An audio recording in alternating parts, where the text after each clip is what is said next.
Mid day news સાથે હું છું જિજ્ઞાસા। મિડ ડે ન્યૂઝની શરૂઆત કરીશું। ખ્યાતિ હોસ્પિટલને લઈને મહત્વપૂર્ણ સમાચાર મળી રહ્યા છે। ખ્યાતિ હોસ્પિટલ કાંડના મુખ્ય આરોપી કાર્તિક પટેલને કોર્ટમાં રજૂ કરવામાં આવ્યો છે। મુખ્ય આરોપી કાર્તિક પટેલના 14 દિવસના રિમાન્ડ માંગવામાં આવ્યા છે।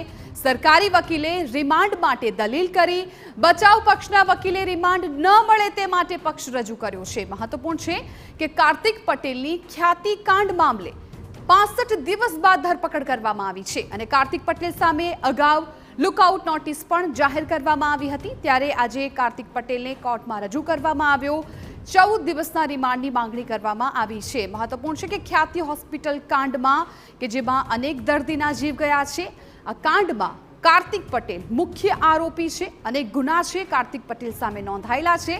65 દિવસ બાદ કાર્તિક પટેલની ધરપકડ થઈ છે। આજે કોર્ટમાં રજૂ કરવામાં આવ્યો અને 14 દિવસના રિમાન્ડ માંગવામાં આવ્યા।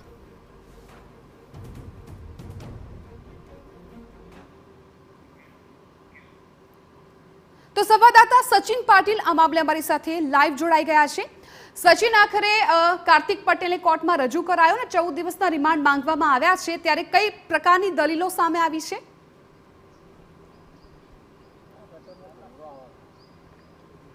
જિજ્ઞાસા, મહત્વની બાબત છે કારણ કે આ કેસ જે છે ખૂબ ચર્ચાસ્પદ બન્યો છે। જે પ્રકારે 2 લોકોના મોત થયા અને એને પછી જે આંકડાઓ સામે આવ્યા કે લગભગ 900 થી પણ વધારે દિવસ દરમિયાન જે ઇન્વેસ્ટિગેશન થઈ અને જે એક્સપર્ટ ડોક્ટર્સની ટીમ હતી અને એક્સપર્ટ ડોક્ટર્સની ટીમે પણ જે ઇન્વેસ્ટિગેશન કર્યું અને ઇન્વેસ્ટિગેશનની સાથે સાથે જે પ્રકારે દર્દીઓને સારવાર આપવાની વાત હતી, ત્યારે એમાં જે હકીકતો સામે આવી લગભગ 112 લોકોના મોતની હકીકતો સામે આવી। એટલે જે પ્રકારે આપણે કહીએ કે જે PMJY યોજના છે એ યોજના થકી જે 16 કરોડથી પણ વધારેની રકમની જે વાત છે એ રકમ જે છે એ આમના પાસે પહોંચી, હોસ્પિટલ પાસે પહોંચી અને જે આખો ઘટનાક્રમ રહ્યો છે, ઘટનાક્રમમાં જે ફ્રોડ કાર્ડ બનાવવાની વાત હોય કે પછી બીજા બધા મુદ્દાઓ જેમાં કેમ્પ કરવાની વાત હોય, પણ ફ્રી કેમ્પ કરવાની વાત હોય, ત્યારે આ બધા મુદ્દાઓને લઈને જે છે ઇન્વેસ્ટિગેશન થયું અને એમાં ઘણી બધી હકીકતો પોલીસ તપાસમાં સામે આવી। PMJYના વિભાગના જે કર્મચારીઓ અધિકારીઓ છે એમની પણ સંડોવણી સામે આવી અને જે ઇન્વેસ્ટિગેશન છે ઇન્વેસ્ટિગેશન આગળ આમાં થઈ પણ રહ્યું છે।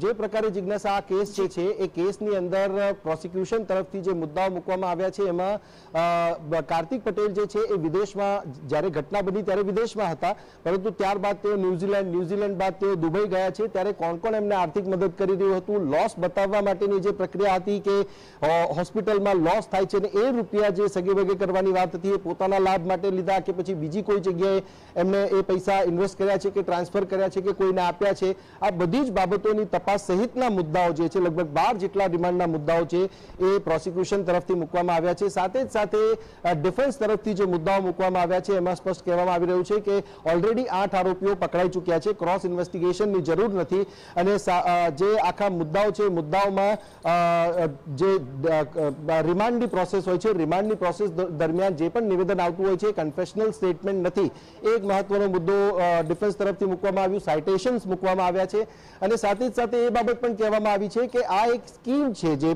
PMJY કાર્ડ યોજના જે છે એક સ્કીમ છે અને સ્કીમમાં જે જરૂરિયાતમંદ દર્દીઓ છે એમને એનો લાભ મળે એ પ્રકારની બાબત જે છે એ એમાં યોજનામાં કહેવામાં આવી છે અને એ જ યોજનાના ભાગરૂપે આ કેમ્પ કરવામાં આવતા હતા, લોકોને જાગૃત કરવામાં આવતા હતા અને ત્યાર પછી જે છે એમને સારવાર આપવાની વાત હતી। એક દર્દી એવા પણ છે કે જેમની પાસે કાર્ડ નહોતું ને એમને સારવાર આપવામાં આવી હતી, પરંતુ અહીંયા વાત એ છે પ્રોસિક્યુશન તરફથી અને પ્રોસિક્યુશન તરફથી કહેવું એવું છે કે આ જે કાર્ડ છે, કાર્ડમાં જે વ્યક્તિની પાસે માની લો કે ડોક્યુમેન્ટ્સ ન હોય તો ફ્રોડ ડોક્યુમેન્ટ્સ એના બનાવીને પણ જે છે એ આ PMJY કાર્ડ બનાવીને જે ટ્રીટમેન્ટ છે ટ્રીટમેન્ટ આપવામાં આવતી હતી અને એના જે લાભ છે લાભ લેવાના પ્રયાસ કરવામાં આવતા હતા।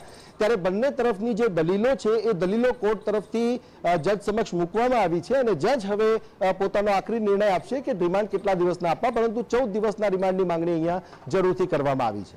બિલકુલ સચિન, આભાર સમગ્ર માહિતી બદલ। તો અત્યારે અમારા સંવાદદાતાએ પણ એ તમામ દલીલોના મુદ્દાઓ પણ આપને કહ્યા કે જ્યાં સરકારી વકીલે પોતાના તરફથી દલીલ રાખી હતી, જ્યારે બચાવ પક્ષની પણ એક દલીલ હતી। હાલ તો 14 દિવસના રિમાન્ડની માંગણી કરવામાં આવી છે। હવે જોવાનું રહ્યું કે કેટલા દિવસના રિમાન્ડ મંજૂર થાય છે।